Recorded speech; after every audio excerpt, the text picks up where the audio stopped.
Hello friends, আশা করি তোমরা ভালো আছো, আমরাও ভালো আছি। আর এই দেখো, তার উপরে আজকে ব্রেকফাস্টে হচ্ছে ব্রেড আছে। আর আজকে ব্রেডটা আমি কিভাবে তৈরি করব দেখো।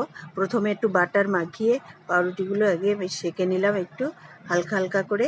আর উপরে দেখো পিনাট বাটার আছে, পিনাট বাটার লাগিয়ে দিলাম পরপর, লাগিয়ে একটা করে চিজ 4 টুকরো করেছি দিয়ে দিলাম। আর আলু গোল গোল করে আলু ভেজেছি, ভেজে উপর থেকে দিয়ে দিলাম। দেখো কি সুন্দর লাগছে ব্রেকফাস্টটা। এই হচ্ছে আজকে সকালের ব্রেকফাস্ট। তারপরে চলে গেলাম সোজা দুপুরের মেনুতে। এগুলো আছে মোরলা মাছ, সামুদ্রিক মোরলা। এগুলো মাথা কেটে ভালো করে ধুয়ে নিয়েছি। আর দিয়েছি দেখো একটু আলু, বেগুন, কুমড়ো দিয়ে। আর এখানে আছে রসুন, কাঁচা লঙ্কা, পেঁয়াজ বেশি করে। আর মাছগুলোকে আমি নুন হলুদ মাখিয়ে এবার ভালো করে ভেজে নেব।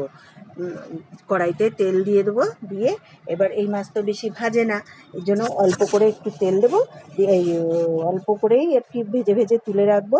আর এই মাছটা খেতে কিন্তু বেশ ভালোই লাগে, একটা কাঁটা থাকে কিন্তু খুব টেস্ট মাছটায়। দেখো মাছগুলো সব ভাজা হয়ে গেছে। এবার এই তেলের ভিতরে আমি একটু রাঁধুনি সম্বরা দিয়ে আর এবার ওই সবজিগুলো কেটে রাখা ওগুলো ছেড়ে দেবো, দিয়ে দেখো ভালো করে বেশ একটু কষাবো। কষিয়ে নিয়ে তারপরে ওই যে বাটির ভিতরে রসুন, তারপরে পেঁয়াজ, এগুলো সব কাঁচা লঙ্কা কেটে রেখেছি, এবার ওইগুলো দিয়ে দেবো। ওইগুলো দিয়ে ভালো করে বেশ নাড়াচাড়া করব। নাড়াচাড়া করে এবার পরিমাণ মতো জল দিয়ে দেবো। জল দিয়ে বেশ ভাল লাগে, এই যে গামাখা গামাখা করে এই ঝোলটা বানাতে হয়, বেশ দারুণই লাগে খেতে গরম গরম ভাতের সাথে। আর দেখো কষানো হয়ে গেছে, এবার দিয়ে দেবো জল।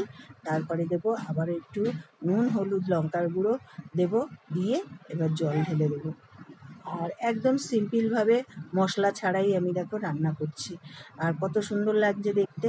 এবার মাছগুলো সব দিয়ে দিলাম, দিয়ে এবার গামাখা রাখবো, সেই পরিমাণ মতো একটু জল দিয়ে ফুটে উঠলে নামিয়ে নিলেই রেডি সামুদ্রিক মোরলা মাছের ঝাল।